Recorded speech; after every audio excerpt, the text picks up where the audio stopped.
কি বলেন? তাহলে দাওয়া should be full of love, কারণ ভালোবাসা দিয়ে যা জয় করা যায় কঠোরতা দিয়ে তা করা যায় না। ভালোবাসা দিয়ে আপনি যেটা করতে পারবেন, কঠোরতা দিয়ে কখনো সেটা করতে পারবেন। আসুন আমরা হাদিস থেকে শুনি, সিরাত থেকে শুনি। আল্লাহর হাবিব সাল্লাল্লাহু আলাইহি ওয়াসাল্লাম মসজিদে নববীতে বসে আছেন সাহাবাদেরকে নিয়ে। হঠাৎ এক বেদুইনের আগমন। বেদুইন মানে যার মধ্যে নগর জীবনের কোনো নিয়ম কানুন সে দেখেনি, জানে না, বোঝে না। সিভিলাইজেশন বলতে যেটা বুঝি, ভদ্রতা, কার্টিসি, ম্যানার, এটা সে শিখেনি। এরকম এক বেদুইন অনেক দূর পল্লী থেকে মদিনার মসজিদে নববীতে এসেছে, কিন্তু সে ইসলাম ধর্ম গ্রহণ করেছে, মুসলিম। তো মসজিদে ঢুকে সে 2 রাকাত নামাজ পড়তেছে। এসে যে রাসূলকে সালাম দিবে, কথা ওই কার্টিসিটাও নাই। রাসূল সাল্লাল্লাহু আলাইহি ওয়াসাল্লাম বসা ওইদিকে সাহাবাদের নিয়ে, সে তার মতো এসে এক জায়গায় মসজিদের সাথে তার উট বেঁধে সে 2 রাকাত নামাজ পড়ে দোয়া করতেছে আল্লাহর কাছে। কি দোয়া জানেন? দোয়ার মধ্যেও কাটিছি নাই। দোয়াতে বলে, ইয়া আল্লাহ, আল্লাহুম্মা আরহামনি ওয়ারহাম মুহাম্মাদা ওয়ালা তারহাম মা'ানা আহাদা। মানে আল্লাহ, তুমি শুধু আমারে রহম করো আর মুহাম্মদ সাল্লাল্লাহু আলাইহি ওয়াসাল্লামের রহম করো, আমাদের সাথে আর কাউরে রহম করো না তুমি। বেদুইন, তার মধ্যে আদাবু দোয়া, দোয়ার যে একটা এটিকেটস আছে, এটা তো তার জানা নাই। দোয়ায় অন্যদের জন্য দোয়া করলে যে নিজের লাভ, এটা সে জানতো না। আমি যদি বলি যে আল্লাহ এই ভাইদেরকে তুমি কবুল করো, তখন ফেরেশতারা বলে আল্লাহ যিনি দোয়া করতেছে আগে তাকে তুমি কবুল করো।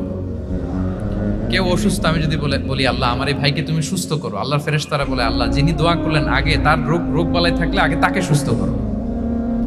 এই যে দোয়ার এটিকেটস, আদাব দোয়া, এটা সে জানতো না। সে দোয়া করতেছে আল্লাহুম্মা আরহামনি ওয়ারহাম মুহাম্মাদা ওয়ালা তারহাম মা'ানা আহাদা, শুধু আমারে রহম করো, মুহাম্মদ সাল্লাল্লাহু আলাইহি ওয়াসাল্লাম রহম, আর কাউরে না। তো রাসূল সাল্লাল্লাহু আলাইহি ওয়াসাল্লাম দূর থেকে দেখতেছেন এই দোয়া, আর বলতেছেন যে হায় রে, একটা প্রশস্ত জিনিসকে সে সংকীর্ণ বানায় ফেলল। আল্লাহর কাছে কি রহমের কোনো কমতি বা ঘাটতি আছে? নাই। সে তো দোয়াতে সবাইকে ইনক্লুড করতে পারত। তো রাহমাতাল লিল আলামিন আল্লাহর হাবিব সাল্লাল্লাহু আলাইহি ওয়াসাল্লাম তিনি বুঝতে পেরেছেন যে এই লোকটা আসলে বেদুইন, তার মধ্যে ওই কার্টিসি নাই। তো তিনি ফলো করতে লাগলেন যে দেখি লোকটা কি করে। তো লোকটা দোয়া টোয়া করেই এবার যে মসজিদের এক কর্নারে বসে ওখানেই পেশাব করা শুরু করলো। মানে কোনো কার্টিসি, নিয়ম, ভদ্রতা তার জানা নাই। তো তাকে পেশাব করতে দেখে বাকি লোকেরা তো তাকে ধরতে গেল, মারতে গেল। রাসূল সাল্লাল্লাহু আলাইহি ওয়াসাল্লাম বললেন, দাউ, রাখো রাখো, আরে থামো থামো, ওকে কাজ সারতে দাও, ওকে ওর কাজ সারতে দাও। কারণ আপনারা এটা ভালো জানেন যে ওয়াশরুম সারা অবস্থায় যদি কেউ বাইরে থেকে জোরে ডাক দেয় তাহলে অবস্থা খারাপ আছে, ঠিক কিনা বলেন? কেউ টয়লেট সারতেছে ওয়াশরুমে, তখন যদি আপনি জোরে নক করেন এটা তার ক্ষতি হয়, কারণ আগে তাকে ওইটা পাস করতে হবে স্মুথলি। এটাও একটা এটিকেট যে কেউ ওয়াশরুমে গেল, আমাকেও যেতে হবে, তো আমি যে বারবার ডিস্টার্ব না করে ওখানে একটু পায়চারা করতে পারি, একটু হালকা মৃদু শব্দে কাশে দিতে পারি। আমি যে বাইরে আছি, সামওয়ান ইজ ওয়েটিং আউটসাইড, এটা তাকে বোঝাতে পারি। কিন্তু অনেকে যে কি করে, ধাম ধাম করার যখন শুরু করে, ওই বেচারার তো অবস্থা টাইট। এটা যেন আমরা না করি, এই শিক্ষাটা কিন্তু এই হাদিস থেকে পাই। রাসূল সাল্লাল্লাহু আলাইহি ওয়াসাল্লাম বললেন, দাউ দাউ, রাখো রাখো, আরে ছাড়ো ছাড়ো, ও তো এখন করতেছে, ইউরিন পাস করতেছে, রাখো, ওটাও সারুক, আগে সারুক, আমরা পরে ডিল করি। তো সবাইকে তিনি থামালেন, ও সারল। এবার রাসূল সাল্লাল্লাহু আলাইহি ওয়াসাল্লাম বললেন, এবার তোমরা যে ওয়াহারিকু আলা বাউলিহি সাজলান মিন মা, যেহেতু মসজিদে নববীর ফ্লোর ছিল বালুর ফ্লোর, শুকিয়ে যাবে, বললেন যে ওর পেশাব করা জায়গার উপর 1 বালতি পানি ঢেলে দাও। সাহাবারা দিল। আর এই বেদুইন লোককে রাসূল সাল্লাল্লাহু আলাইহি ওয়াসাল্লাম কাছে টেনে নিলেন, যে তাকে খুব ভালোবাসা দিয়ে বললেন, কি অবস্থা তোমার, কোত্থেকে আসছো, সব খোঁজ খবর নিয়ে বললেন যে তুমি যে এইখানে নামাজ পড়লা, এরপরে আবার এই কাজটা সারলা, তুমি কি জানো এইখানে আল্লাহর জিকির করা হয়, এটা আমাদের ইবাদতগাহ, এখানে আমরা রবের জিকির করি, তার কাছে ফরিয়াদ করি, সবাই মিলে, এই কমিউনিটির সবাই এখানে আসে, এই কমিউনিটির, মদিনার কমিউনিটির সবাই মিলে, নারী পুরুষ নির্বিশেষে আমরা এসে এখানে আল্লাহর কাছে ফরিয়াদ করি, দোয়া করি, ইবাদত করি, কোরআন তেলাওয়াত করি, এটা আমাদের ইবাদতগাহ। এইখানে কেমন কাজটা করা তোমার ঠিক হলো? সে তো লজ্জায় কাচুমাচু হয়ে রাসূল সাল্লাল্লাহু আলাইহি ওয়াসাল্লামের কাছে ক্ষমা চেয়ে গেছে। সুবহানাল্লাহ বিহামদি। একটা কঠিন পরিস্থিতিকে ভালোবাসা দিয়ে রাসূল সাল্লাল্লাহু আলাইহি ওয়াসাল্লাম কোথায় নিয়ে যেতেন, এটাকে পুরো হিস্ট্রি পাল্টে দিতেন, সিনারিও পাল্টে দিতেন।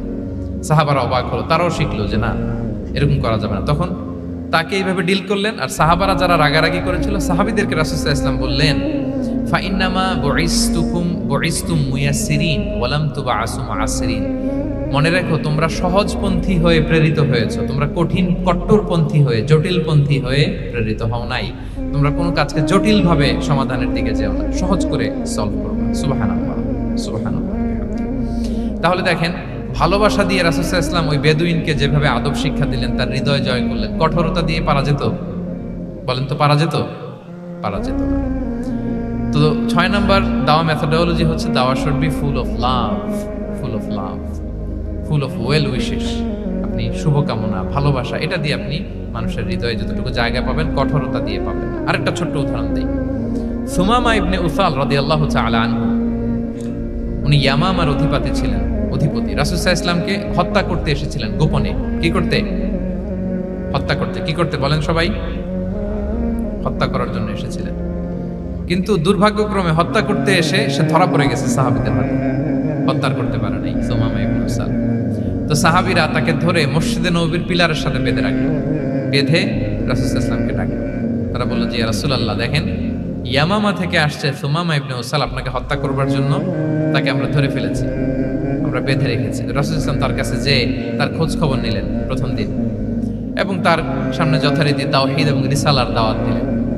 ফিরে আসলেন, ফিরে এসে সাহাবাদেরকে বললেন, তোমাদের ঘরে ভালো রুটি আছে কার কাছে? রুটির কালেকশন, আটা পিষে রুটি বানাতে পারবে। একজন বলল আমি, বললো যে এটা সুমামাকে দিয়ে আস। তো দিয়ে আসলো। আরেকজন বললো ভালো তাজা খেজুর আছে কার কাছে? এক সাহাবী বললেন আমার কাছে। রাসূল সাল্লাল্লাহু আলাইহি ওয়াসাল্লাম বললেন যাও, এটা সুমামাকে দিয়ে আস। দিয়ে আসলেন। এরপরের দিন রাসূল সাল্লাল্লাহু আলাইহি ওয়াসাল্লাম যে আবার ইসলামের সৌন্দর্য, মাহাসিন আহকামি শারিয়া, ইসলামী শারিয়ার যে বিউটি অফ ইসলাম, এটা তুলে ধরলেন, ইসলামের যৌক্তিকতা তুলে ধরলেন। সে অবাক হতে লাগলো যে কিরে, যুদ্ধবন্দীদের সাথে মুহাম্মদ সাল্লাল্লাহু আলাইহি ওয়াসাল্লাম এবং তার অনুসারীরা এরকম আচরণ করে? সে তো যুদ্ধবন্দী, এত সুন্দর আচরণ। তাকে আবার ইসলামের সুশীতল বাণীগুলোর প্রতি আহ্বান করে রাসূল সাল্লাল্লাহু আলাইহি ওয়াসাল্লাম বাড়িতে এসে এবার নিজের যে উট আছে, উটকে যে পালে, সে রাখালকে বলল তুমি উটের দুধ দহন করে তাকে কিছু দুধ দিয়ে আসো। সুবহানাল্লাহ। আসছিল রাসূল সাল্লাল্লাহু আলাইহি ওয়াসাল্লামকে কি করতে? হত্যা করতে। তো তাকে ওটের গরম দুধ দিয়ে আসা হলো, সে পেট ভরে খেলো। তৃতীয় দিন এবার রাসূল সাল্লাল্লাহু আলাইহি ওয়াসাল্লাম যে ইসলামের যে ভবিষ্যৎ, ইসলাম মানলে যে জান্নাতে থাকা যাবে, এগুলো সব বললেন এবং তাকে আরো অনেক মেহমানদারি করলেন, আপ্যায়ন করলেন। 3 দিন যখন রাসূল সাল্লাল্লাহু আলাইহি ওয়াসাল্লাম ইসলামকে তার সামনে এভাবে প্রেজেন্ট করলেন, আপ্যায়ন করলেন, ভালো আচরণ দেখালেন, সে অবাক হয়ে গেল। আল্লাহ তাআলা তার হৃদয়টাকে নূর দিয়ে আলোকিত করে দিলেন। 3 দিন পর রাসূল সাল্লাল্লাহু আলাইহি ওয়াসাল্লাম সাহাবীদেরকে ডেকে বললেন, যাও সুমামা ইবনে উসালের হাত পা গুলো যে রশি দিয়ে বেঁধে রেখেছো ছেড়ে দাও, রশিগুলো খুলে দাও। সাহাবারা বলেন কি ইয়া রাসূলুল্লাহ, সে তো খুনি, সে সুযোগ পেলেই তো অ্যাসাসিনেট করতো, তার রশি, হাতের রশি খুলে দিতে আপনাকে মেরে ফেলবে। আল্লাহ রাসূল সাল্লাল্লাহু আলাইহি ওয়াসাল্লাম বললেন, না, আমি যা জানি তোমরা সেটা জানো না, যেটা বলেছি তাই করো। মসজিদে নববীর পিলারের সাথে তাকে যে বেঁধে রেখেছো, রশি খুলে দাও, হাত পা খুলে দাও। আল্লাহর হাবিব সাল্লাল্লাহু আলাইহি ওয়াসাল্লামের নির্দেশ মোতাবেক সাহাবারা ওনার হাত খুলে দিলেন, পা খুলে দিলেন। সুমামা ইবনে উসাল কারোর সাথে কথা না বলে, তার বাড়ি তো ইয়ামামা, সেখানেও ফিরে গেলেন না, অন্য কোনো শহরেও গেলেন না। তিনি মদিনা থেকে অনতি দূরে একটা খেজুরের বাগান আছে, ওখানে কুয়া আছে, উনি যে ওই কুয়ার পানি দিয়ে গোসল করলেন। গোসল করে পবিত্র হয়ে মসজিদে নববীতে রাসূল সাল্লাল্লাহু আলাইহি ওয়াসাল্লামের কাছে ফিরে আসলেন, আর এসেই ঘোষণা দিলেন, আশহাদু আল্লা ইলাহা ইল্লাল্লাহ ওয়া আশহাদু আন্না মুহাম্মাদুর রাসূলুল্লাহ। সুবহানাল্লাহ, সুবহানাল্লাহ। তিনি বললেন যে আমি সাক্ষ্য দিচ্ছি আল্লাহ ছাড়া কোনো ইলাহ নেই, আরো সাক্ষ্য দিচ্ছি যে মুহাম্মদ আপনি আল্লাহর প্রেরিত বান্দা এবং রাসূল। সুবহানাল্লাহ পড়বেন না সবাই? এবার তিনি বললেন, মুহাম্মদ, আপনার চেহারার চাইতে অপছন্দের চেহারা পৃথিবীতে আর দ্বিতীয়টা আমার কাছে ছিল না, কিন্তু আজকের পর থেকে আপনার চেয়ে প্রিয় চেহারা, আপনার চেহারার চেয়ে প্রিয় কোনো চেহারা আমার কাছে আর নাই। ইসলামের চেয়ে অপছন্দনীয় ধর্ম আমার কাছে আর ছিল না, কিন্তু আজ থেকে ইসলামের চেয়ে পছন্দনীয় কোনো ধর্ম আমার কাছে নাই। মদিনার চেয়ে অপছন্দের শহর আমার কাছে ছিল না, আজ থেকে মদিনার চেয়ে কোনো প্রিয় শহর আমার কাছে নাই। উনি গমের বড় ডিলার ছিলেন, গম ব্যবসা করতেন। উনার থেকে গম নিয়ে মক্কায় মুশরিকরা চলতো। তিনি ঘোষণা দিলেন, আজকে থেকে আমার এলাকার কোনো গম মক্কায় যাবে না। এবার মক্কাবাসী পড়ছে বিপদে, গম ছাড়া তো তারা খেতেও পারবে না।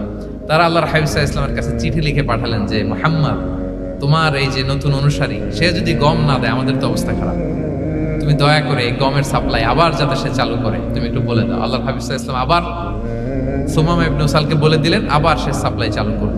সুবহানাল্লাহ, আলহামদুলিল্লাহ। এবং তিনি প্রথম তালবিয়া পাঠ করে উমরা করেছিলেন, ওনার আগে কেউ এভাবে উমরা। তাহলে দেখেন, আসলো খুনি হয়ে, আসলো কি হয়ে? খুনি হয়ে, আর ফিরে গেল নবী প্রেমিক হয়ে।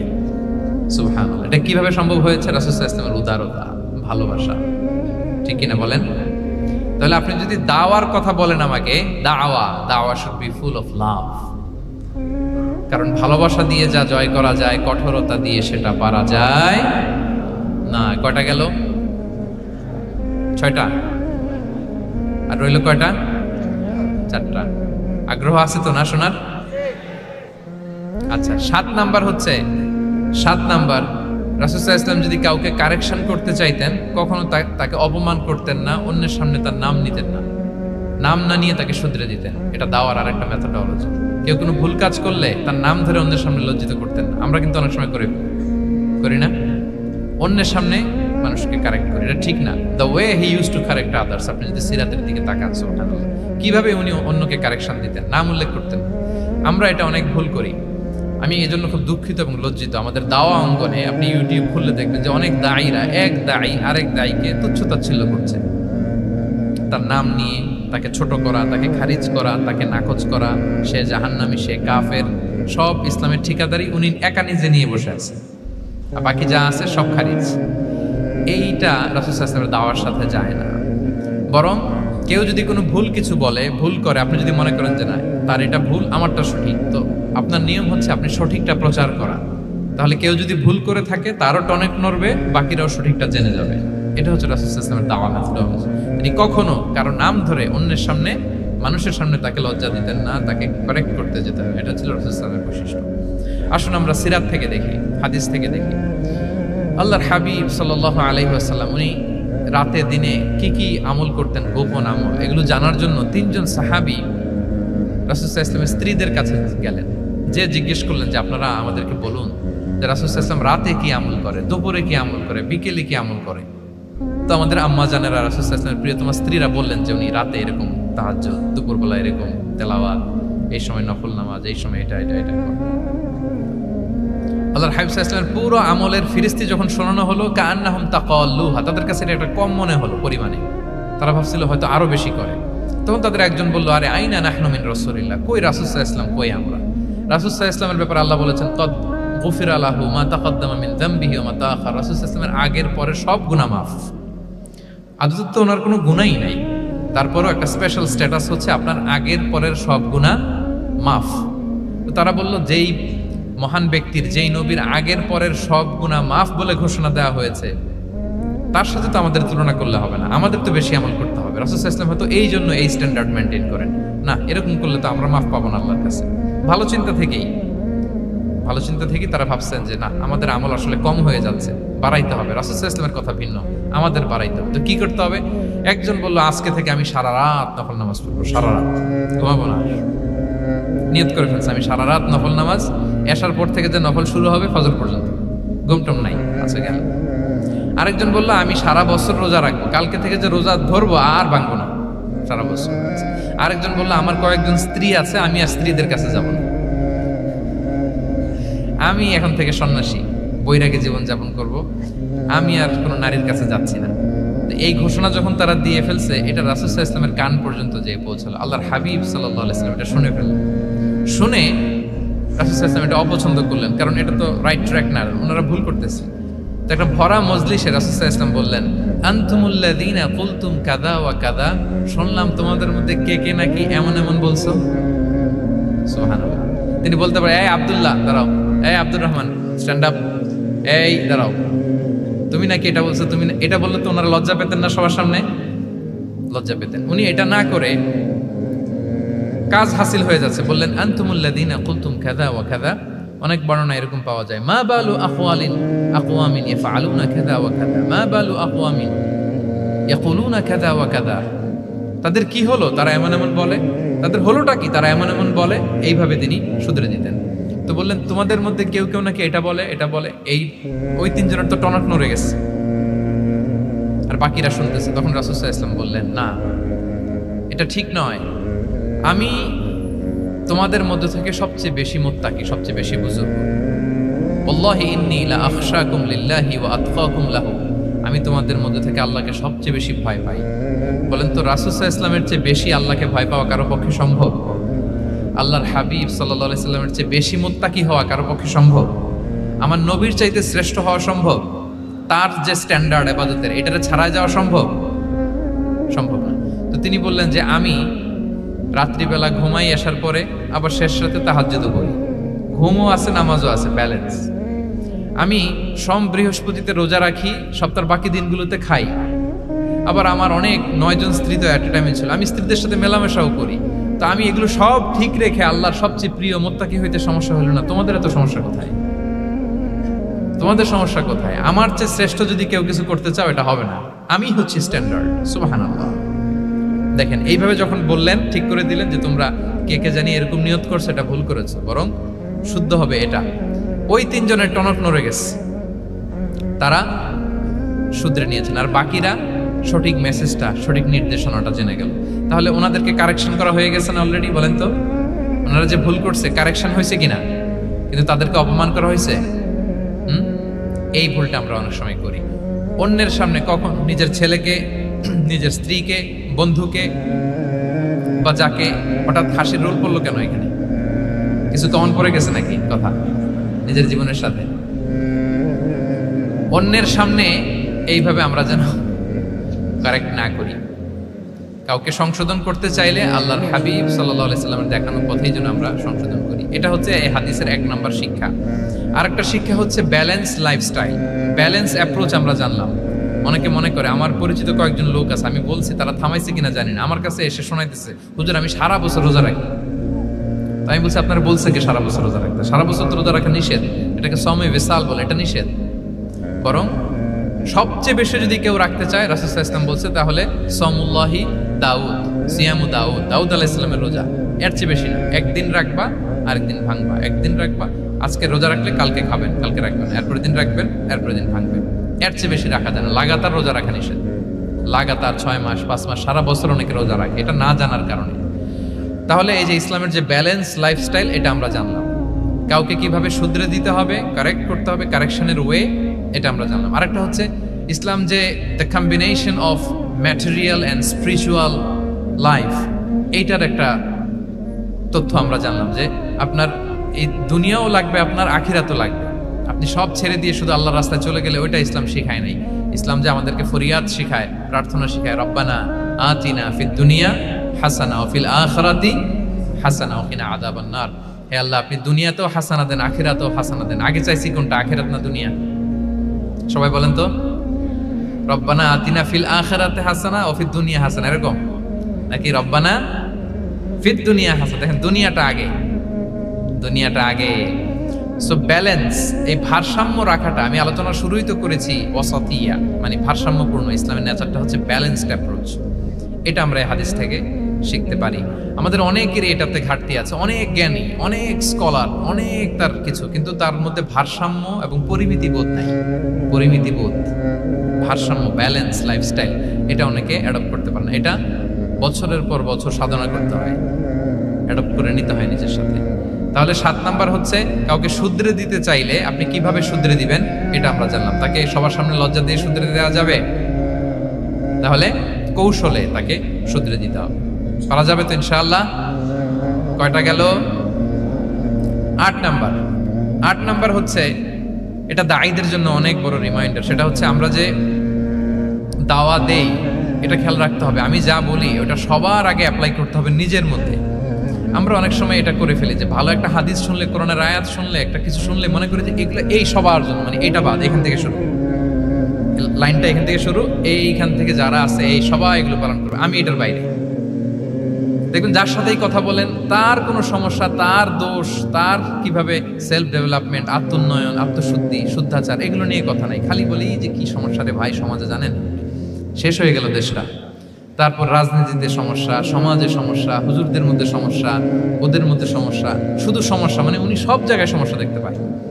কিন্তু বেসিকলি আপনি যখন সমস্যা নিয়ে কথা বলবেন, সবার আগে খেয়াল করতে হবে যে ওই সমস্যায় আমি আক্রান্ত কিনা। আমরা কেন যেন অন্যকে কাট করায় দাঁড় করাতে বেশি পছন্দ করি, কিন্তু নিয়ম হচ্ছে নিজেকে বারবার কাট করায় দাঁড় করানো, যে আমি ঠিক করতেছি কিনা, আসলে আমার মধ্যে শুদ্ধাচার আছে কিনা, আমার লেনদেন ঠিক আছে কিনা, আমার মধ্যে সততা আছে কিনা, do I live a decent life, আমি যা বলি আমি তা করি কিনা। এটা অনেক সময় আমরা ভুলে যাই। আমরা যা বলি সেটার জন্য আগে আমরা নিজে আমল করতে পারি। আল্লাহ তৌফিক দান করুন। আল্লাহ তাআলা বলছেন, ইয়া আইয়ুহাল্লাযীনা আমানু লিমা তাকুলুনা মা লা তাফআলুন, কেন তুমি সেটা বলো যেটা তুমি করো না? কেন সেটা বলো?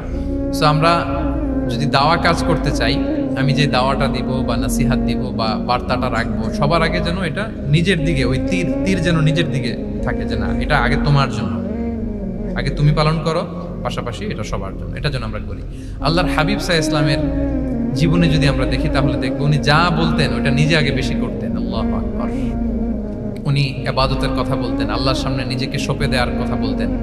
আর নিজেকে কিভাবে সঁপে দিতেন দেখেন, তিনি যখন দোয়া করতেন নিজেকে ছোট করতে করতে তিনি আল্লাহরে বলতেন, আল্লাহুম্মা ইন্নী আবদুক ওয়া ইবনু আবদিক ওয়া ইবনু আমাতিক নাসিয়াতি বিয়াদিক। হে আল্লাহ, আমি আপনার দাস, আল্লাহ আমি দাসের ঘরের দাস, দাসীর ঘরের দাস।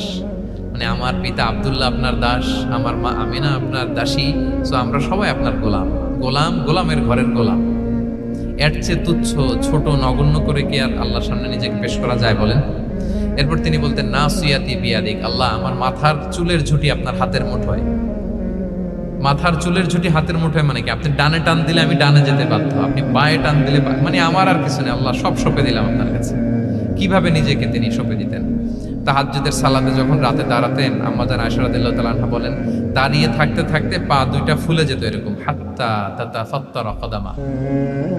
খুব কষ্ট হতো আল্লাহ রাসূল সাল্লাল্লাহু আলাইহি ওয়াসাল্লাম। আম্মা জান আয়েশা বলতেন, ইয়া রাসূলুল্লাহ ক্বাদ গুফিরা লাকা মা তাকাদ্দামা মিন যামবিকা ওয়া মা তাআখার। আল্লাহ তো বলেছেন আপনার সব গুনাহ মাফ, গুনাই তো নাই, তাও ঘোষণা সব গুনাহ মাফ। এত কষ্ট নিজের দেহের উপর নিজে কেন দেন?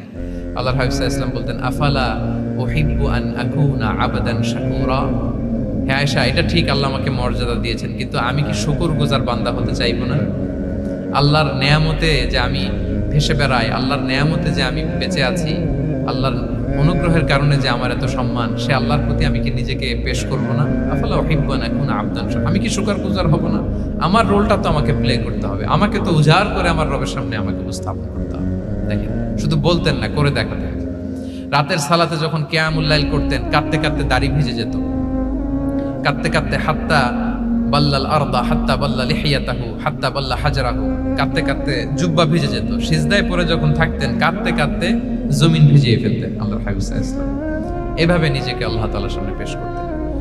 সো আমরা যারা দাওয়া অঙ্গনে কাজ করি, এটা খুব পিচ্ছিল পথ, এটা খুবই পিচ্ছিল। আমাদের খেয়াল রাখতে হবে যে আমি যা বলি এটা আমি করি কিনা। এটা দায়ীদের জন্য চ্যালেঞ্জিং। সে নিজে একটা ডিসেন্ট লাইফ লিড করা, তার নিজের মধ্যে সততা থাকা, নৈতিকতা থাকা, মোরালিটি, এথিক্স, ভ্যালিউজ নিয়ে যে আমরা বলি, ওই ভ্যালিউজের প্র্যাকটিস যেন আমাদের মধ্যে থাকে। আল্লাহ তাআলা আমাদেরকে তৌফিক দান করুক, আমরা পড়ি আমিন।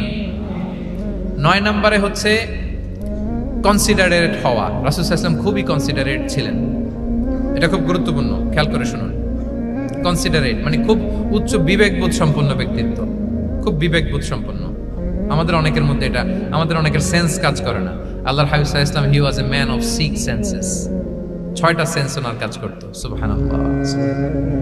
কথা বলতেছেন, ওদিকে কি হচ্ছে, ওদিকে সব একসাথে একটা গ্ল্যান্সে তিনি মেইনটেইন করতেন। সুবহানাল্লাহ। তো এই উচ্চ বিবেকবোধ সম্পন্ন হইতে হবে দায়ীদের। রাসূল সাল্লাল্লাহু আলাইহি ওয়াসাল্লাম একবার নামাজ পড়াচ্ছেন, পিছনে বাচ্চার কান্নার আওয়াজ, নামাজ ছোট করে দিয়েছেন, একেবারে ছোট, শর্ট করে সিজদা, রুকু, মানে যতটুকু না হলেই না, অতটুকু করে নামাজ শেষ। জিজ্ঞেস করা হলো কেন? বললেন যে আমি দেখলাম একটা ছোট বাচ্চা কাঁদছে, এই বাচ্চার মায়ের বোধহয় খুব কষ্ট হয়ে যাচ্ছে পেছনে, বাচ্চাটাকে সামলাতে মহিলাদের প্রেয়ার হলে মাটার বোধহয় খুব কষ্ট হচ্ছে, এজন্য আমি নামাজটা একটু শর্ট করে দিয়েছি। সুবহানাল্লাহ। আমরা নামাজে দাঁড়ালে দিন দুনিয়ার প্রশ্ন নেই, কি হচ্ছে না হচ্ছে না, আপনার সব খেয়াল রাখতে হবে কি হচ্ছে। You are a leader, you are a দাঈ, আপনাকে এটা খেয়াল রাখতে হবে। রাসূল সাল্লাল্লাহু আলাইহি ওয়াসাল্লাম এরকম উচ্চ বিবেকবোধ সম্পন্ন লোক ছিলেন। মুআয ইবনে জাবালকে এক জায়গার মদিনার পাশেই ইমাম করে পাঠালেন, ইমাম। তো ওই এলাকার মুসল্লিরা ছিলেন শ্রমজীবী। কি জীবী? শ্রমজীবী। ওনারা উট দিয়ে পানি নিয়ে খেজুর গাছে পানি সেচ দিত, তারা খুব কষ্ট করে সারাদিন। তো উনি মাগরিবের নামাজে একদিন নামাজ শুরু করলেন, আল্লাহু আকবার বলে সূরা ফাতিহার পরে উনি সূরা বাকারা শুরু করলেন। কোন সূরা? কোরআনের সবচাইতে ছোট সূরা নাকি? হ্যাঁ, আয়াত কত? সবচাইতে বড় সূরা। তো উনি হয়তো একটা খুব মানে চিল মুডে আছেন, একটা খুব ভালো মুডে আছেন, ইবাদতের একটা মুডে আছেন। ওনার আবেগ থেকে উনি হয়তো সূরা বাকারা শুরু করে দিয়েছেন, তেলাওয়াত করে করে মজা পাচ্ছেন, করতেছেন। কিন্তু পিছনে মুসল্লিরা হচ্ছে শ্রমজীবী, সারাদিন খেতে খামারে খেজুর বাগানে কাজ করে ওনারা নামাজ পড়তেছেন। একদল তো নামাজ ছেড়ে দিছে, ছেড়ে দিয়ে নিজেরা নামাজ পড়ে আল্লাহর হাবিব সাল্লাল্লাহু আলাইহি ওয়াসাল্লামের কাছে যে বিচার দিলেন যে ইয়া রাসূলুল্লাহ, দেখেন এমন একজনকে ইমাম হিসেবে পাঠালেন, উনি মাগরিবের নামাজ শুরু করছে সূরা বাকারা দিয়ে। আমরা হচ্ছে শ্রমজীবী মানুষ, আমরা কি পারি এত সময় দাঁড়িয়ে থাকতে? রাসূল সাল্লাল্লাহু আলাইহি ওয়াসাল্লাম খুব রেগে গেলেন, খুব। মুআয ইবনে জাবাল রাদিয়াল্লাহু তাআলা আনহুকে ডেকে পাঠালেন। ডেকে কি শব্দ ইউজ করছে জানেন? উনি বললেন, আফাত্তানুন আনতা ইয়া মুআয। ফাত্তান মানে ফিতনাবাজ। হে মুআয, তুমি কি সমাজে ফিতনা ছড়াচ্ছ? তোমাকে পাঠালাম সেখানকার ইউনিটি ধরে রাখতে, ইমাম হয়ে নামাজ পড়াবা, তালিম দিবা। আফাত্তান আনতা ইয়া মুআয, তুমি ফিতনা ছড়াচ্ছ? তুমি কেন সাব্বিহ ইসমা রাব্বিকাল আলা তোমার মুখস্থ নাই? ওয়াশ শামসি ওয়া দুহাহা মুখস্থ নাই? হাদিসে দুইটা সূরার কথা, যে এই সাইজের সূরাগুলো পারো না, তুমি এগুলো দিয়ে নামাজ পড়াও যাতে ওদের কষ্ট না হয়। ওরা তো শ্রমজীবী সাহাবী, ওদের দিকে তো তোমার খেয়াল রাখতে হবে, কনসিডারেট হতে হবে। সুবহানাল্লাহ। দেখেন রাসূল সাল্লাল্লাহু আলাইহি ওয়াসাল্লাম ইমামকে এনে শাসন করলেন, বুঝিয়ে বললেন যে না, তোমাকে ছোট ছোট সূরায় নামাজ পড়াতে হবে যাতে করে কষ্ট না হয়। এবং রাসূল সাল্লাল্লাহু আলাইহি ওয়াসাল্লাম কাউকে কোনো দায়িত্ব দিয়ে কাজে পাঠালে ওনার বিখ্যাত একটা বাণী তিনি বলে দিতেন। আমার ভেরিফাইড যে ফেসবুক পেজের কভার ফটোতে দেখবেন এই হাদিসটা দেয়া। সেটা হচ্ছে তিনি কাউকে কোনো দায়িত্ব দিয়ে পাঠালে তিনি বলতেন, বাশশিরু ওয়ালা তুনাফিরু, ইয়াসসিরু ওয়ালা তুআসসিরু। মানে তোমরা মানুষকে সুসংবাদ দিও, মানুষকে দিন থেকে ভাগিও না, দিনকে সহজ করে উপস্থাপন করো, দিনকে জটিল করে মানুষের সামনে উপস্থাপন করুন। আমরা এটা ভুল করি, এত কঠিন ভাবে উপস্থাপন করি, ভাবে যে কঠিন করে উপস্থাপন করতে পারলেই বোধহয় ওনার ক্রেডিট। এরকম একটা মানসিকতা অনেকের আছে। কোনো মুফতি যদি এমন কোনো ফতোয়া দেয় যেটা সমাজের অধিকাংশ মুসলিম চেষ্টা করেও মানতে পারতেছে না, কঠিন হয়ে যাচ্ছে, তার মানে something is missing in the fatwa, something is missing in the legal opinion, and the mufti should revise the issue again and again.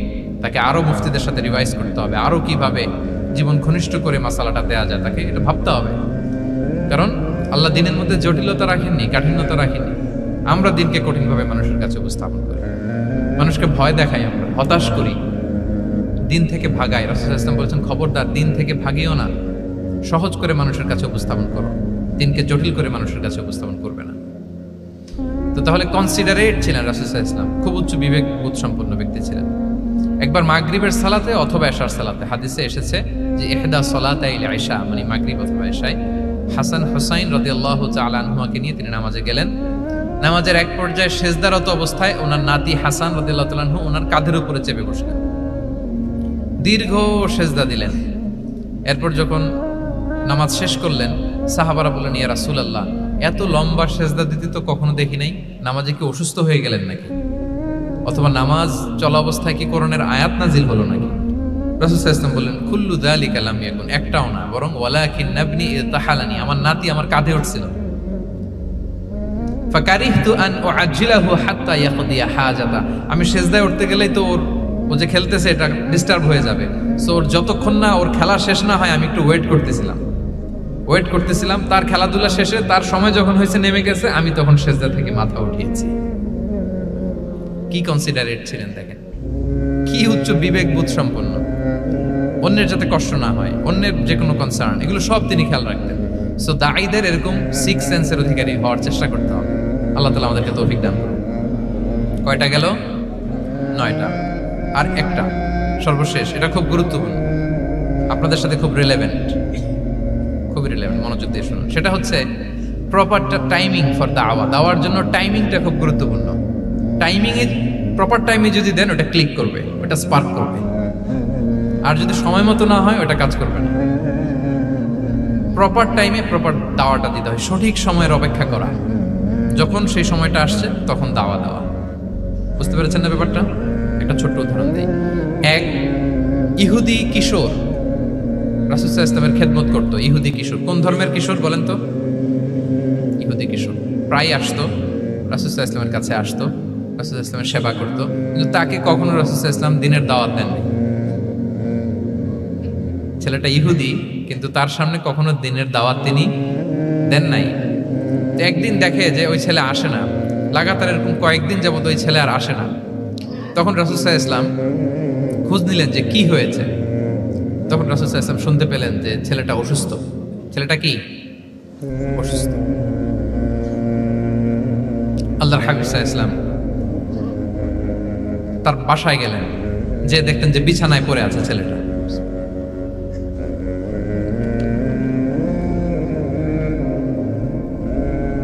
আল্লাহর হাবিব সাল্লাল্লাহু আলাইহি ওয়াসাল্লাম গেলেন, যে দেখলেন যে ইহুদি ছেলেটা বিছানায় পড়ে কাতরাচ্ছে, পাশে ছেলেটার বাবা। রাসূল সাল্লাল্লাহু আলাইহি ওয়াসাল্লাম তার মাথায় হাত বুলিয়ে দিলেন, তার খোঁজ খবর নিলেন। এবার রাসূল সাল্লাল্লাহু আলাইহি ওয়াসাল্লাম বললেন, আসলিম, মানে ইসলাম ধর্ম গ্রহণ করো। ফানাযারা ইলা ওয়াজহি আবি, ইহুদি ছেলেটা তার বাবার চেহারার দিকে তাকালো, দেখে আব্বা কি বলে। বাবা যেহেতু দাঁড়ায় আছে, ফানাযারা ইলা ওয়াজহি আবি, বাবার চেহারার দিকে মুমূর্ষু ছেলেটা বাবার চেহারার দিকে তাকালো। তো বাবা বলল, আতি আবুল কাসিম, মানে আবুল কাসিম যা বলে তাই শোনো। রাসূল সাল্লাল্লাহু আলাইহি ওয়াসাল্লামের বড় ছেলের নাম ছিল কাসিম, ফলে ওনাকে আবুল কাসিম বলে মদিনাতে ডাকা হতো। আমাদেরও তো বড় ছেলে বা বড় মেয়ের নাম ধরে ডাকে না? ধরেন যে আপনার বড় ছেলের নাম আব্দুল্লাহ, তো আপনারা বলে আব্দুল্লাহর বাবা। রাসূল সাল্লাল্লাহু আলাইহি ওয়াসাল্লামকে মদিনায় বলা হতো কাসিমের বাবা। তো ছেলেটা যখন বাবার চেহারার দিকে তাকালো, বাবা বলল, আতি আবুল কাসিম, তুমি আবুল কাসিমের অনুসরণ করো, যা বলে তাই শোনো। ছেলেটা তখন পড়তে আরম্ভ করলো, আশহাদু আল্লা ইলাহা ইল্লাল্লাহ ওয়া আশহাদু আন্না মুহাম্মাদুর রাসূলুল্লাহ, মানে মুসলিম হয়ে গেল। রাসূল সাল্লাল্লাহু আলাইহি ওয়াসাল্লাম ইহুদিদের ঘর থেকে বের হয়ে আসলেন আর বললেন, আলহামদুলিল্লাহিল্লাযী আনকাযাহু মিনান নার, বুখারীর বর্ণনা। প্রশংসা সে আল্লাহর, যে আল্লাহ এই ছেলেটিকে জাহান্নাম থেকে মুক্তি দিয়ে জান্নাতি বানিয়ে নিল। দেখেন, রাসূল সাল্লাল্লাহু আলাইহি ওয়াসাল্লাম একটা প্রপার টাইমিং এর অপেক্ষা করতেছিলেন। এতদিন রাসূল সাল্লাল্লাহু আলাইহি ওয়াসাল্লামের ঘরে যে ইহুদি কিশোর খেদমত করে, কাজ করে দিয়ে আসে, একদিনও দাওয়াত দেয় না। রাসূল সাল্লাল্লাহু আলাইহি ওয়াসাল্লাম একটা ভালো সময় খুঁজতেছিলেন। শুরুতেই যদি দাওয়াত দেয়, ওই ছেলে আশাই বন্ধ করবে, ভাববে খাইছে, আমার তো ধর্মান্তরিত করতে চায়। ঠিক কিনা বলেন? যে আমার একটা ফেইথ আছে, সে তো আমার ফেইথ কেড়ে নিতে চায়, বা তার বাবাও ভয় পাবে। রাসূল সাল্লাল্লাহু আলাইহি ওয়াসাল্লাম যখন অনেকদিন তার সাথে মিশলেন, রাসূল সাল্লাল্লাহু আলাইহি ওয়াসাল্লামের ব্যক্তিত্ব, রাসূল সাল্লাল্লাহু আলাইহি ওয়াসাল্লামের কথাবার্তা, আচরণ, মানসিকতা সব দেখে যখন এই ইহুদি ছেলে, তার বাবা ইমপ্রেসড, এবং ছেলেটা শুয়ে আছে বিছানায় মুমূর্ষ, এই প্রপার একটা টাইমিং এর অপেক্ষায় রাসূল সাল্লাল্লাহু আলাইহি ওয়াসাল্লাম ছিলেন। যখনই সেই সময়টা এসেছে, রাসূল সাল্লাল্লাহু আলাইহি ওয়াসাল্লাম দাওয়াত দিলেন, মুহূর্তের মধ্যে ক্লিক। আল্লাহু আকবার। এই প্রপার টাইমিং এর অপেক্ষা আমাদেরকে করতে হবে। এই সুযোগটা কিন্তু আপনাদের আছে। আমি শুরুতেই বলেছি যে ডক্টরস যারা, তাদের কাছে মানুষ কখন আসে? সুদিনকালে না দুর্দিনকালে? বলেন, তার বিপদ এর চেয়ে বড় বিপদ নাই। ক্যান্সার নিয়ে আসছে, ডায়াবেটিক্স নিয়ে আসছে, অসুস্থ, অসহায়, মানে ভাবখানা এমন, আপনি ছাড়া তার আর কোনো গতি নেই। ঠিক কিনা বলেন? এই প্রপার টাইমে যখন আপনি মনে করবেন যে now it's high time to give দাওয়া, জাস্ট ডু ইট। যখন মনে করবেন যে না, এখন একটা সুন্দর সময়, এখন বললে এটা কাজে দিবে, ওই সময়টাকে আপনি কাজে লাগান। তাহলে দাওয়া মেথোডোলজি সর্বশেষ পয়েন্ট হচ্ছে প্রপার টাইমিং ফর দাওয়া। যখন দাওয়া দিলে কাজে লাগবে, ঠিক তখন দিতে হবে। কি পারা যাবে তো ইনশাআল্লাহ? আল্লাহ তাআলা আমাদের সবাইকে তৌফিক দান করুন। তাহলে প্রিয় ভাইয়েরা, আমি একটু রিভাইজ করি আপনাদের সাথে কি কি নিয়ে কথা বললাম। প্রথমে আমরা বলেছি যে আমাদের মধ্যমপন্থী হইতে হবে, বাড়াবাড়িও করা যাবে না, ছাড়াছাড়িও করা যাবে না। আমরা কোথায় থাকবো? মাঝামাঝি, মাঝামাঝি। এরপরে আমরা বললাম ওরাল দাওয়ার চেয়ে প্র্যাকটিক্যাল দাওয়া, লিভিং দায়ী হইতে পারলে ওইটার ইফেক্ট অনেক বেশি। এরপর আমরা আল্লাহর হাবিব সাল্লাল্লাহু আলাইহি ওয়াসাল্লামের সিরা এবং সুন্নাহ থেকে 10টা মেথোডোলজি, দাওয়া মেথোডোলজি আলোচনা করেছি। তার প্রথমটা ছিল ভেরি সফট এন্ড মাইল্ড, দাওয়া ল্যাঙ্গুয়েজটা সফট এন্ড মাইল্ড হতে হবে। 2 নাম্বার, কোশ্চেন থ্রো করতে হবে অ্যাটেনশন ড্র করার জন্য। 3 নম্বরে, visual explanation to make the দাওয়া মোর ইফেক্টিভ এন্ড প্রোডাক্টিভ। তারপরে 4 নাম্বার, গ্রাজুয়ালিটি, ধীরে ধীরে, ধাপে ধাপে, একবারে সব চাপিয়ে দেওয়া যাবে না। 5 নম্বরে, ইমোশনাল ইন্টেলিজেন্স ইউজ করতে হবে। 6 নম্বরে, ফুল অফ লাভ, দাওয়া should be full of love. 7 নম্বরে, কাউকে সূত্রে দিতে চাইলে লজ্জা দিয়ে অন্যের সামনে সূত্রে দিতে দেওয়া যাবে না। রাসূল সাল্লাল্লাহু আলাইহি ওয়াসাল্লাম যেভাবে শিখিয়েছেন ওইভাবে কারেক্ট করতে হবে। 8 নম্বরে, দাওয়া should be applied in yourself, আগে নিজের মধ্যে। 9 নম্বরে, কনসিডারেট হইতে হবে, উচ্চ বিবেক বোধ সম্পন্ন। আচ্ছা, 10 নম্বরে, প্রপার টাইমিং, ঝোপবো যে কোপ, বাংলা একটা কথা বলে না, কি বলে? ঝোপবো যে, তার মানে সময় মতো, সময়ের 1/4, অসময়ের সময় মতো। যখন আপনি মনে করবেন it's high time to give দাওয়া, ডু ইট, এটা করেন। এইভাবে আল্লাহ রাসূল সাল্লাল্লাহু আলাইহি সাল্লামের দাওয়া মেথোডোলজি ফলো করে যদি আমরা দাওয়া কাজ করি, দাওয়াটা প্রোডাক্ট। কৃষ্ট কোনো চেহারা আমার কাছে ছিল না, কিন্তু শাহাদা পাঠ করার পরে আপনার চেহারার চাইতে উত্তম শ্রেষ্ঠ কোনো চেহারা আমার কাছে আর নাই। ও নবী, আজকের দিনের আগে ইসলাম ধর্মের যে নিকৃষ্ট অপছন্দনীয় কোনো ধর্ম আমার কাছে ছিল না, কিন্তু এই মুহূর্ত থেকে ইসলামের যে সেরা শ্রেষ্ঠ পছন্দনীয় কোনো ধর্ম আমার কাছে নাই। নবী গো, আজকের দিনের আগে মদিনার চাইতে অপছন্দনীয় নিকৃষ্ট কোনো শহর আমার কাছে ছিল না, কিন্তু এই মুহূর্তের পর থেকে মদিনার চাইতে কোনো শ্রেষ্ঠ শহর আমার জানা নাই। সে ছিল গমের বড় ডিলার, গম বেচতো। কি বেচতো? তার গম কিনে মক্কার লোকেরা রুটি খাইতো। সে ঘোষণা দিল, আজকে থেকে মক্কাবাসীদের জন্য সব গম আমি হারাম করে দিলাম, মক্কাবাসী এখন না খেয়ে মরে। সুবহানাল্লাহ পড়বেন না? মক্কাবাসী বিশ্বনবীর কাছে আসলেন, এসে বললেন, মুহাম্মদ, আমরা তো তোমার ভাই, তোমার চাচা, তোমার ভাতিজা, তোমার আত্মীয়, তুমি সুমামারে বলো সে যেন আবার গমের সাপ্লাই মক্কার জন্য অনুমতি দিয়ে দেয়। বিশ্বনবীর অনুমতি ক্রমে সুমামা আবার মক্কাতে গম পাঠাতে শুরু করলো। পড়েন সুবহানাল্লাহ। ইহসান, ইহসান দিয়ে আপনি যেটা জয় করতে পারবেন, you can win the heart of your enemies. ইহসান দিয়ে আপনি আপনার শত্রুর হৃদয়কে জয় করতে পারবেন। আওয়াজ করে বলেন ঠিক কি না?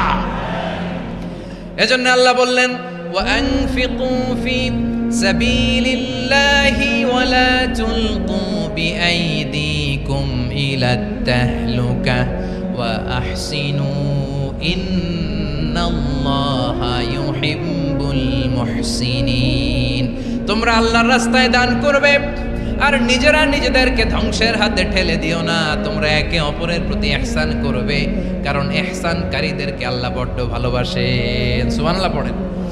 আবার সূরা রহমানে আল্লাহ বললেন, হাল জাযাউল ইহসানি ইল্লাল ইহসান ফাবিআইয়ি আলা, সবাই পড়েন, ফাবিআইয়ি আলাই রাব্বিকুমা তুকাযযিবান। ইহসানের প্রতিদান হিসেবে ইহসানি হয়। বিশ্বনবী সুমামার প্রতি যেমন ইহসান করেছেন, সুমামাও ঠিক তেমন ইহসান ফিরিয়ে দিয়েছে। ঠিক কিনা বলেন? তাহলে এক নম্বরে হচ্ছে আদ, ন্যায় বিচার। দুই নম্বরে সবাই বলেন ইহসান, সদাচরণ। ইহসান দুই ধরনের প্রিয় ভাইরা, ইহসান ফিল ইবাদা, ইহসান ফিল মুআমালা। ইহসান ফিল ইবাদা হচ্ছে একাগ্র অনুভবে ইবাদতে ডুব দেওয়া, এর নাম ইবাদতের ইহসান। সুবহানাল্লাহ। বিশ্বনবী বলেন ইহসান মানে কি জানো নাকি? হাদিসে জিবরিলে সাইয়েদনা জিবরিল আলাইহিস সালাম বিশ্বনবীকে বললেন, আখবিরনি আনিল ইহসান। নবী আমাদেরকে বলেন ইহসান মানে কি? বিশ্বনবী বললেন, আনতা আবুদাল্লাহা কাআন্নাকা তারাহু ফাইন লাম তাকুন তারাহু ফাইন্নাহু ইয়ারাক। ইহসান মানে হলো এমন ভাবে তুমি আল্লাহর সামনে নিজেকে উজাড় করে ইবাদত করবে, তুমি ভাববে তুমি আল্লাহকে দেখতে পাচ্ছ। আর এটা যদি ভাবা তোমার জন্য কঠিন হয়ে যায়, অন্তত এতটুকু তুমি ভাববা যে আল্লাহ তোমাকে দেখতে পাচ্ছেন। ঠিক কিনা বলেন? ও আমার বীর চট্টলার ভাইয়েরা, কেউ যেটা দেখে না সেটা দেখে কে? এই বিশ্বাস হৃদয়ের মধ্যে আছে? নামাজে যখন দাঁড়ান এই ফিলিংসটা আনা যাবে? হ্যাঁ, এশার সালাত তো এখনো হয় নাই না? আলোচনা শেষে এশার সালাত এখানে অনুষ্ঠিত হবে, তাই না? আচ্ছা বলুন তো, আমরা এশার সালাত পর্যন্ত বেঁচে থাকবো এই গ্যারান্টি আছে কার কার? হাত তোলেন। কয়েকজন হাত তুলছে পেছনে, না বুঝে তুলে ফেলছে। এশা পর্যন্ত যে আমরা হায়াত পাবো কোনো গ্যারান্টি আছে? সবাই আওয়াজ করে বলেন, গ্যারান্টি আছে? গ্যারান্টি নাই। এই জন্য বিষ্ণু ইসলাম বলেছে, এমন ভাবে নামাজে দাঁড়াও, ইবাদত করো, মনে করো হতে পারে এটাই আমার জীবনের শেষ নামাজ। পারফর্ম দ্য সালাহ as if this is your last and final prayer. এমন ভাবে সালাতে দাঁড়াও, ভাবো হতে পারে এটাই তোমার জীবনের শেষ নামাজ। এমন ভাবে নামাজে দাঁড়াও, ভাবো এটাই শেষ নামাজ। তাহলে নামাজে একাগ্রতা বাড়ায় দিবে কে? ফলে ইবাদতের ইহসান আমাদের অর্জিত হবে। আর মুআমালাতে ইহসান হলো, বিশ্বনবী বলেন, ইন্নাল্লাহা তাবারাকা ওয়া তাআলা কাতাবাল ইহসানা আলা কুল্লি শাই ফাইদা কাতালতুম ফাআহসিনুল কিতলা ওয়া ইযা যাবাহতুম ফাআহসিনুয যাবহা ওয়ালিয়ুহিদ্দা আহাদুকুম শাফরাতাহু ওয়ালিয়ুরিহ যাবিহাতাহু। ইহসান দুই ধরনের। আওয়াজ করে বলতে হবে, কয় ধরনের? সবাই বলুন আওয়াজ করে, কয় ধরনের? একটা হচ্ছে ইহসান ফিল ইবাদা, ইবাদতে ইহসান। ইবাদতে ইহসান কি? একাগ্র অনুভব দিয়ে ইবাদত করা, মন প্রাণ দিয়ে ইবাদত করা। আর মুআমালাতে ইহসান কি? সব কাজে, দৈনন্দিন কাজে, কর্মে, সামাজিক অ্যাক্টিভিটিতে কোমলতা প্রদর্শন করা, অনুগ্রহের সাথে সবকিছু করা, আল্লাহ তাআলা ইন্নাল্লাহ তাবারাকা ওয়া তাআলা কাতাবাল ইহসানা আলা কুল্লি শাই, তিনি সব কিছুর ব্যাপারে ইহসানকে আবশ্যক করেছেন। সবকিছু মুমিনের সব কাজে ইহসানের পরশ থাকবে। ওয়া ইযা কাতালতুম ফাহসিনুল কিতলা, বিষ্ণুই বলেন তুমি যখন কাউকে হত্যা করো ইহসানের সাথে করো। সুবহানাল্লাহ পড়বেন না? যখন হত্যা করো তখনও ইহসানের সাথে। আচ্ছা হত্যা করবো আবার ইহসান আসবে করতে করে, তো মেরেই ফেলবো আমি। আল্লাহ, ও ভাই একজন খুন করেছে, খুনি রাষ্ট্রীয় আইনে তার শাস্তি হয়েছে ডেথ পেনাল্টি, মৃত্যুদণ্ড। এখন মৃত্যুদণ্ড দেখে আপনি যেমনি মন চায় তেমনি মারবেন লোকটারে? ওর নাক কেটে ফেলতে পারবেন? ওর কান কাটতে পারবেন? ওর চোখ উপড়ে ফেলতে পারবেন আপনি? যেমন মন চায় তার অঙ্গহানি করা যাবে না। ইহসানের সাথে তাকে হত্যা করো। সুবহানাল্লাহ, this is Islam, this is the true essence of Islam. ওয়া ইযা যাবাহতুম ফাহসিনু যাবহা, যখন জবাই করবে তখনও ইহসানের সাথে জবাই করো। করব জবাই, ওইখানেও নাকি ইহসান। আচ্ছা কুরবানির দিন আমরা পশুগুলোরে কি করি বলেন সবাই আওয়াজ করে? জবাই। জবাই মানে তো এটার মেরেই ফেলতেছি, একটু পরে তো টুকরো টুকরো করে গোশতগুলো খাবো, এটা তো খাবো, এটা তো মেরেই ফেলবে। বিষ্ণু বলে না, জবাইয়ের মধ্যেও মুমিনের জবের ভেতরেও ইহসানের পরশ থাকা চাই। যখন জবাই করবে প্রাণীটাকে হাত পা টাইট করে বেঁধে নাও, ছুরিটাকে শার্পেন করে নাও, ধারালো করে নাও, যাতে অল্প সময়ে জবাইটা হয়ে যায়, প্রাণীটা যাতে কম কষ্ট পায়। সুবহানাল্লাহ পড়ে। দিস ইজ কল্ড ইহসান। ইহসান আল্লাহ তাআলা যেমনি আদলের আদেশ করেছেন, ন্যায় বিচার জাস্টিস এনশিওর করতে বলেছেন, সমাজে ইহসানের ব্যবহার, ইহসানের অনুশীলন তিনি করতে বলেছেন। এজন্য মুমিনের প্রতিটি কাজে, আমার চট্টগ্রামের ভাইয়েরা আমার দিকে তাকান, খেয়াল করে শুনুন, মুমিন জীবনের প্রতিটি কাজে ইহসানের পরশ থাকা চাই। আমরা যেন আমাদের পরিবারের প্রতি ইহসান করি, আমরা যেন আমাদের কর্মচারীদের প্রতি ইহসান করি, আমরা যেন আমাদের কলিগদের প্রতি ইহসান করি, আমরা যেন আমাদের ভাইদের প্রতি ইহসান করি। মুমিন জীবনের প্রতি কাজে ইহসানের পরশ থাকার দরকার আছে না নাই? কথা বুঝতে পেরেছেন? তাহলে আল্লাহ তাআলার তিনটা আদেশ ছিল, কয়টা গেল? ভুলে গেছে, ভুলে গেছে চট্টগ্রাম। তিনটা আদেশের মধ্যে কয়টা বললাম? প্রথমে কি ছিল? আদল। 2 নম্বরে, 3 নম্বরে রব্বুল আলামিন বললেন ওয়া ইতা ইদিল কুরবা, নিকটাত্মীয়দেরকে দান করো। নিকট আত্মীয়দেরকে দাও, যারা তোমাদের ব্লাড কানেকশনের আত্মীয় তাদেরকে তোমরা দাও। এখানে জেনারেলি বললেন দাও, কি দিব সেটা তিনি এখানে বলেন নাই, সেটা তিনি সূরাতুল ইসরার মধ্যে বলেছেন। আল্লাহ বলেন ওয়া আতিদাল কুরবা হাক্কা, নিকট আত্মীয়দেরকে তাদের অধিকার, তাদের প্রাপ্য তোমরা বুঝিয়ে দাও। দেখেন, একটা শান্তির সমাজ, একটা সমৃদ্ধ সমাজ, একটা মানবিক সমাজ গঠনের জন্য আল্লাহ তাআলা বেশি না, মাত্র 3টা অর্ডার, 3টা ভার্ডিক্ট তিনি জারি করেছেন। 1 নাম্বার সুশাসন, ন্যায় বিচার। 2 নাম্বার ইহসান। 3 নাম্বার নিকটাত্মীয়, যারা কাছের, তোমার ভেরি ক্লোজ রিলেশনশিপে আছে, তাদেরকে দাও। দাও, দিলে বাড়িয়ে দেয় কে? অনেকে দিতে চায় না, কৃপণতা করে। দিলে বাড়ায় দেয় কে? ও মিয়া, মদিনার মধ্যে সবচাইতে গরিব সাহাবী ছিল বেলাল রাদিয়াল্লাহু তাআলা আনহু। ওনার এন্টায়ার অ্যাসেট, সম্পদের পরিমাণ কতদূর জানেন? একটা লুঙ্গি। বেলাল রাদিয়াল্লাহু তাআলা আনহু, ওনার টোটাল ওয়েলথের এস্টিমেশন হচ্ছে মাত্র একটা লুঙ্গি। একটা লুঙ্গি, টোটাল ওয়েলথ এস্টিমেশন, টোটাল সম্পদের পরিমাণ বেলাল রাদিয়াল্লাহু তাআলা আনহুর কি ছিল? কথা বুঝে নাই বোধহয়। কি ছিল? ওই বেলাল রাদিয়াল্লাহু তাআলা আনহুকে বিষ্ণু ইসলাম বলেছেন আনফিক ইয়া বেলাল, ও বেলাল তুমিও দাও। ওয়ালা তাখশা মিন যিল আরশি ইখলালা, আরশের অধিপতির তো কোনো ঘাটতি নাই, তুমি দিলে ওই আল্লাহ তোমারে বাড়ায় দিবে। এজন্য আমার প্রিয় ভাইয়েরা, দিলে কমে না, দিলে বাড়ে। অনেকে ধরে রাখে, নতুন কিছু নিতে পারে না, হাত দিয়ে যেটা ধরে রেখেছেন এটা দিয়ে দেন, বড় একটা ধরার সুযোগ পাবেন। জোরে বলেন ঠিক কিনা? ধরেন 5 কেজি ওজনের একটা ধরে রাখছেন, এখন 10, এটা না ছাড়লে 10 কেজি ধরতে পারবেন আপনি? আচ্ছা 10 কেজির জিনিস একটা আছে হাতে, ওইটা যদি ছেড়ে দেন তাইলেই না 15 কেজি ধরতে পারবেন। কথা বলেন ঠিক কিনা? তাহলে দিলে বাড়িয়ে দেয় কে? রব্বুল আলামিন বললেন 3 নাম্বার আদেশ হলো তোমাদের প্রতি সমাজটারে কেমন করে মানবিক সমাজ, সুন্দর সমাজ গড়বা। 3 নম্বর আদেশ হলো ওয়াআতিদাল কুরবা হাক্কা, নিকটাত্মীয়দেরকে তাদের প্রাপ্য বুঝিয়ে দাও। এই নিকটাত্মীয়দেরকে তাদের অধিকার বুঝিয়ে দেওয়া, প্রাপ্য বুঝিয়ে দেওয়াতে আমাদের গাফলতি আছে না নাই? চট্টগ্রামে নাই? মাশাআল্লাহ আছে, আছে। অনেকে দেখবেন অনেক আল্লাহওয়ালা তাহাজ্জুদ গুজার, সেজদা দিতে দিতে কপালে কালো দাগ ফেলে দিছে, সে তার বোনের হকটা আদায় করে নাই। আছে না নাই? হ্যাঁ, এখানেও আছে। সর্বনাশ। অনেক বড় হাজী সাহেব, বিশাল লম্বা দাড়ি, ছেলেরে সব দিয়ে দিছে, মেয়েরে কিছু দেয় নাই, মেয়ের হক আদায় করে নাই। আছে না নাই? এই হাজী সাহেবেরা, এই আল্লাহওয়ালারা কিয়ামতের ময়দানে আটকে যাবে। আপনি অন্যের অধিকার নষ্ট করেছেন, তাদের রাইটসকে ভায়োলেট করেছেন। এজন্য আল্লাহ তাআলা বলেন, কারো অধিকার যদি কেউ নষ্ট করে, ওই সমাজটা মানবিক সমাজ কঠিনকালেও হতে পারে না। এজন্য 3 নম্বর আল্লাহ বললেন ওয়া ইতাইদিল কুরবা, নিকটাত্মীয়দেরকে দাও। কি দিবা? তাদের অধিকার দিয়ে দাও।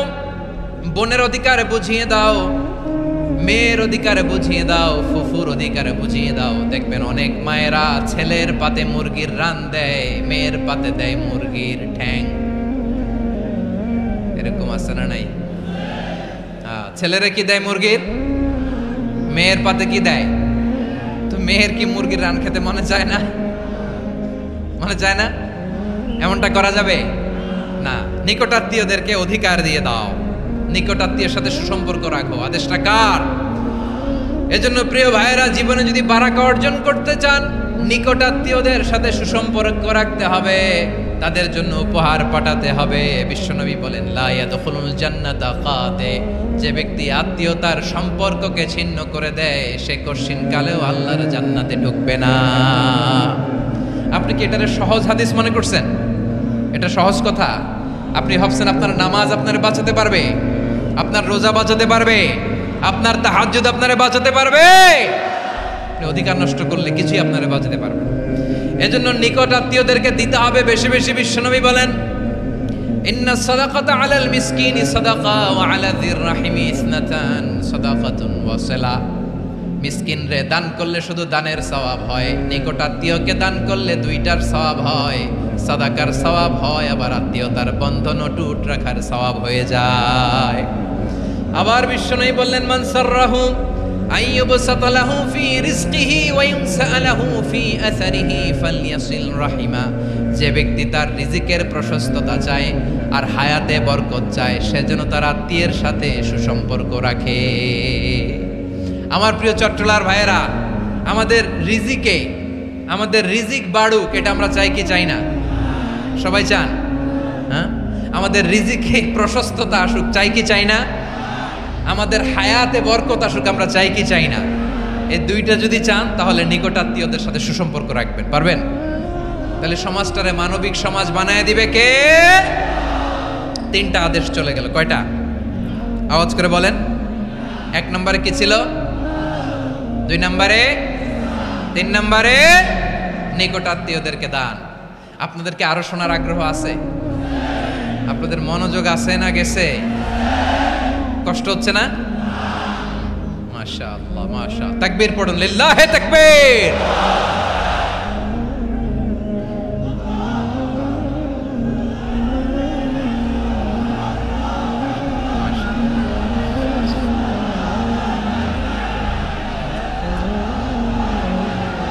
আমার প্রিয় ভাইয়েরা, আল্লাহ তাআলা 3টা জিনিসের যেমনি আদেশ করেছেন, অনুরূপভাবে 3টা বিষয় তিনি বারণ করেছেন, নিষেধ করেছেন। ওগুলোর কাছেও যাওয়া যাবে। শুনবেন। রাব্বুল আলামিন বলেন ওয়ায়ানহা আনিল ফাহশাই ওয়াল মুনকারি ওয়াল বাগি।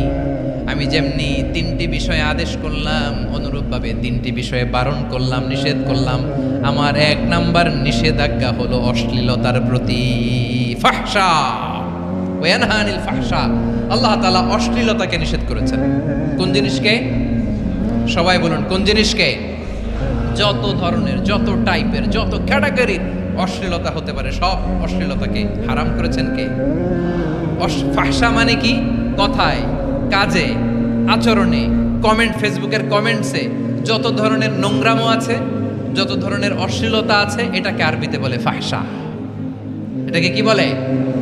রাব্বুল আলামিন বলেন, কুল ইন্নামা হাররামা রাব্বিয়াল ফাওয়াহিশা মা যাহারা মিনহা ওয়া মা বাতান।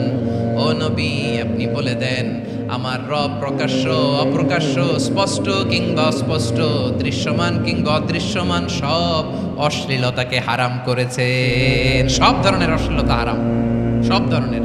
আল্লাহ তাআলা আমাদেরকে অশ্লীলতা থেকে বাঁচায়, অশ্লীলতা থেকে তিনি আমাদেরকে হেফাজত করুক, পড়েন আমিন। এবার বলেন, আমাদের সমাজে অশ্লীলতা আছে না নাই? চট্টগ্রামে নাই? আমি কই নাই, ওনারা বলে আছে। দেখছেন, আমি সামহাও বাঁচায় দেওয়ার ট্রাই করতেছি, আমি সামহাও বাঁচায় দেওয়ার ট্রাই করতেছি, ওনারা বলে আছে।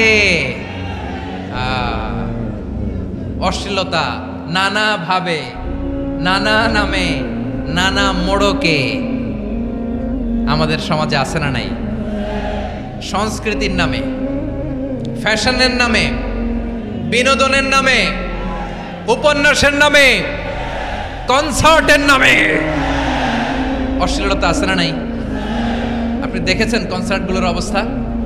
এই যে আতিফ আসলাম যে আসছে আমাদের দেশে, তারপর কে কে আসছে, আমাদের তরুণ তরুণীরা, আমাদের যুবক যুবতীরা, আমাদের জেনজিরা, কি অবস্থা ওইখানে? হ্যাঁ, কি অবস্থা? কে বাঁচাবে ওদের?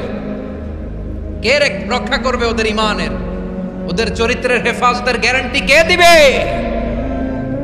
কনসার্টের নামে অশ্লীলতা আছে না নাই? ছেলে মেয়ে একে অপরকে জড়ায় ধরতেছে, একে অপরকে চুমু খাচ্ছে প্রকাশ্যে, দিবালোকে, গণমানুষের সামনে। আল্লাহ তাআলা এই অশ্লীলতা থেকে আমাদেরকে বেঁচে থাকতে বলেছেন, বেঁচে থাকতে বলেছেন। রূপালী জগতের নামে অশ্লীলতা আছে না নাই? এই টার্মটা আপনারা জানেন না? রূপালী জগৎ কি জগৎ?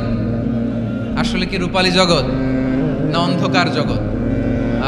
আমার বোনেরা, আপনাদেরকে যে কি বলে তারা বুঝায়, রূপালী জগৎ শুনেই আপনি ভরকে যাবেন না। রূপালী জগতে যে নারী যত বেশি উলঙ্গ, সে নাকি তত বেশি সাহসী। জানেন, বলে এটা একটা সাহসী নারী, খুব সাহসী পদক্ষেপ তার। যত বেশি শরীর থেকে কাপড় নামাতে পারবে, যত বেশি বস্ত্রহীন হয়ে নিজেকে প্রেজেন্ট করতে পারবে, সে নাকি তত বেশি সাহসী। আমার চট্টলার ভাইয়েরা, শয়তানের প্রথমে এজেন্ডা ছিল বনি আদমকে বস্ত্রহীন করা। সে আদম এবং হাওয়া আলাইহিস সালামকে নিষিদ্ধ গাছের ফল খাইয়ে তাদেরকে বস্ত্রহীন করেছে। এই জামিনেও সে আমাদেরকে বস্ত্রহীন করতে চাইবে। এই রূপালী জগতের নামে তারা এটা করে। আমার প্রিয় বোনেরা, আপনি জানেন না আপনার দাম কত। ওরা আপনাদেরকে বিজ্ঞাপনের সস্তা পণ্য বানাতে চায়। ওরা আপনাদেরকে ওদের ভোগের লিপসার টুলস বানাতে চায়। ওরা আপনাদেরকে দিয়ে ওদের খায়েশ পূরণ করতে চায়। এটা আপনাদের জন্য মোটেও ডিগনিটি নয়, এটা আপনাদের জন্য সম্মান নয়। আপনার সম্মান শালীনতায়, আপনার সম্মান হেজাবে, আপনার সম্মান ভদ্রতায়, আপনার সম্মান আপনার ডিসেন্ট পোশাকে। পোশাক বলে দেয় এই নারীটা ভদ্র না অভদ্র। পোশাক বলে দেয় এই মেয়েটা কোন ঘরের মেয়ে। আওয়াজ করে বলেন ঠিক কিনা? আপনি জানেন না, আপনারা সস্তা পণ্য বানায়, ভোগের পণ্য, বিলবোর্ডে আপনাকে উলঙ্গ করে উপস্থাপন করে। এই অশ্লীলতার সাথে ইসলামের কোনো সম্পর্ক। এজন্য আল্লাহ বলেন, আমি অশ্লীলতাকে হারাম করেছি। অশ্লীলতাকে হারাম করার প্রথম কারণ হলো এর মাধ্যমে মানবতাকে অপমানিত করা হয়। কারণ মানুষের সম্মান মানুষের পোশাকে। মানুষ যখন পোশাকহীন হয়ে যায়, বস্ত্রহীন হয়ে যায়, তার সম্মান কমে যায়, ঠিক কিনা? অশ্লীলতাকে হারাম করার প্রথম কারণ হচ্ছে মানুষ মানুষকে অপমান করে। একটা নারী, সে তো সম্মানিত। নারী যে কত সম্মানিত, নারীরা এটা বুঝেই নাই। বিশ্বনবী বলেন, আর দুনিয়া কুল্লুহা মাতা ওয়া খায়রু মাতা'আদ দুনিয়া আল মারআতুস সালিহা। আমার বোনেরা, 5টা প্যান্ডেলে আপনারা এলইডিতে আমার আলোচনা শুনছেন, আমি জানি। আপনাদের এই গর্ভ যে কত দামি আপনি জানেন না। আপনার পেট থেকেই আসবে আগামী দিনের সালাহুদ্দিন আল আইয়ুবী। আপনার পেট থেকেই আসবে অনাগত দিনের ইমাম মাহদী আল মুনতাযর। আপনার পেট থেকেই আসবে অনাগত দিনের ফয়সাল, ওয়াসিম, মুগ্ধ, আবু সাইদের মতো বীর যোদ্ধা।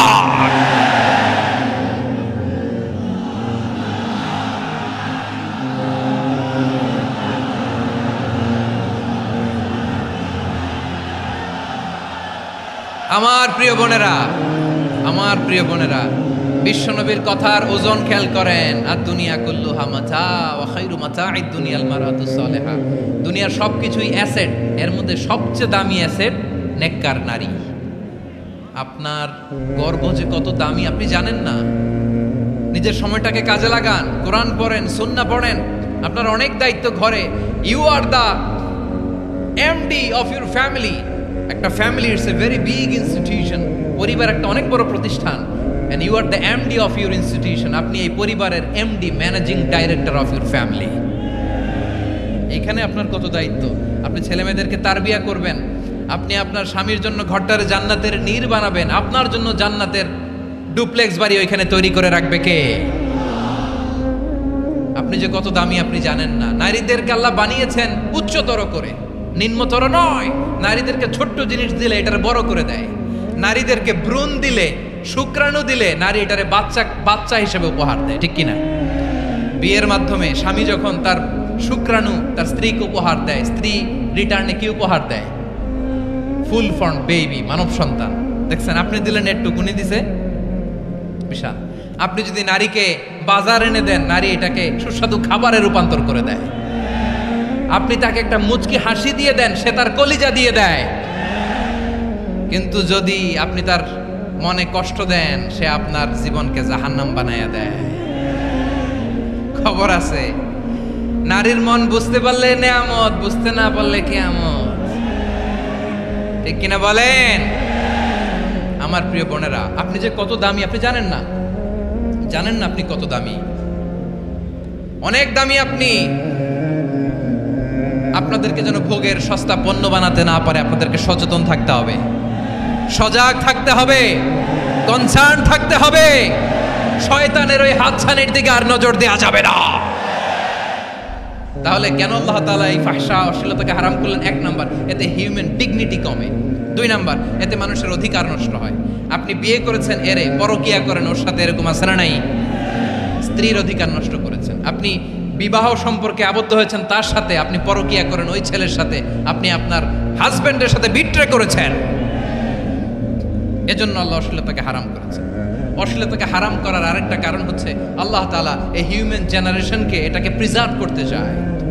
হিফজুন নাসল, এটা মাকাসিদুশ শরিয়ার অনেক গুরুত্বপূর্ণ একটা মাকাসিদ, অনেক গুরুত্বপূর্ণ।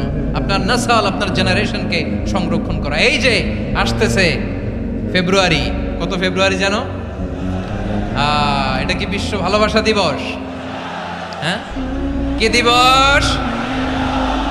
এই বিশ্ব ভালোবাসা দিবসের সাথে মুসলমানদের কোনো সম্পর্ক নাই। আমার প্রিয় ভাইরা, এই যে আপনি অবৈধ সম্পর্কে জড়ালেন, কেন আল্লাহ অশ্লীলতাকে হারাম করেছে দেখেন। বলতেছিলাম যে এটা আপনার নাসল, আপনার জেনারেশন, আপনার লিনিয়েজ, আপনার বংশকে প্রিজার্ভ করা। কে কার বাবা, কে কার মা, বাবা মা জানা, প্রজন্মকে প্রিজার্ভ করা, এটা ইসলাম ওয়াজিব করে দিয়েছে। এই যে অবৈধ সম্পর্কের কারণে, বিশ্ব বেহায়া দিবসের কারণে, এগুলোর আউটকাম, আউটপুট হিসেবে মাঝে মাঝে এই ঢাকা মেডিকেলের ডাস্টবিনে নবজাতকের বাচ্চার কান্নার আওয়াজ শুনতে পাওয়া যায়। চট্টগ্রাম মেডিকেলের ডাস্টবিনে নবজাতকের কান্না শুনতে পাওয়া যায়।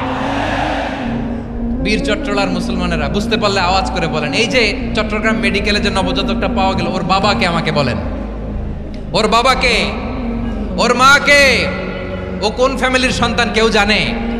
আপনি হিউম্যান ডিগনিটিকে অপমান করেছেন না? আপনি তার ভবিষ্যৎকে অন্ধকার করেছেন না? আপনি তার লিনিয়েজকে প্রশ্নবিদ্ধ করে দিয়েছেন না? এই জন্য আল্লাহ তাআলা অশ্লীলতাকে আমাদের জন্য হারাম করে দিয়েছেন। পড়েন সুবহানাল্লাহ।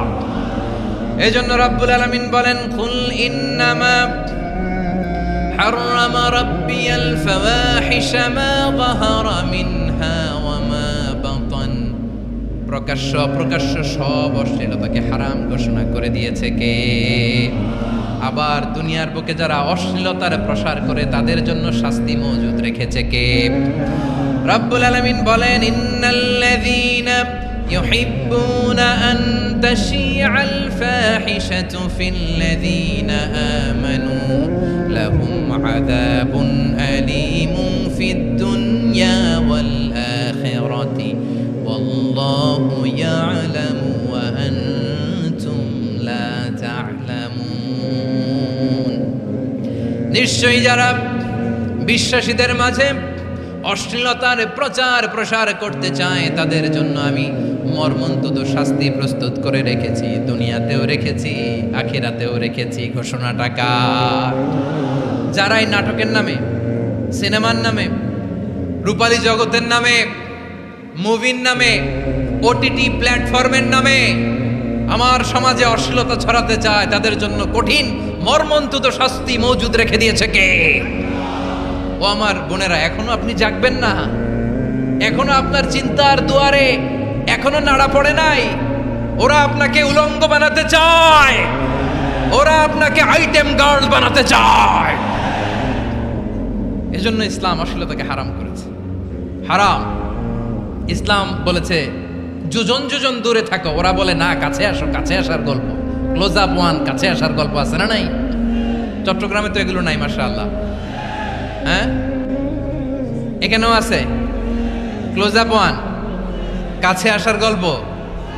আল্লাহ বলেন ওয়ালা তাকরাবুজ জিনা, কাছেও এসো না, জিনা থেকে যোজন যোজন কিলো দূরে থাকো, ওরা বলে কাছে আসার গল্প। আমার বীর চট্টলার ভাইয়েরা, কাছে আসতে হলে আমরা কোরআনের কাছে আসব, কাছে আসতে হলে নবীর কাছে আসব, কাছে আসার গল্প হবে আমার রবের কাছে আসার গল্প। চিল্লায় বলো ঠিক কিনা?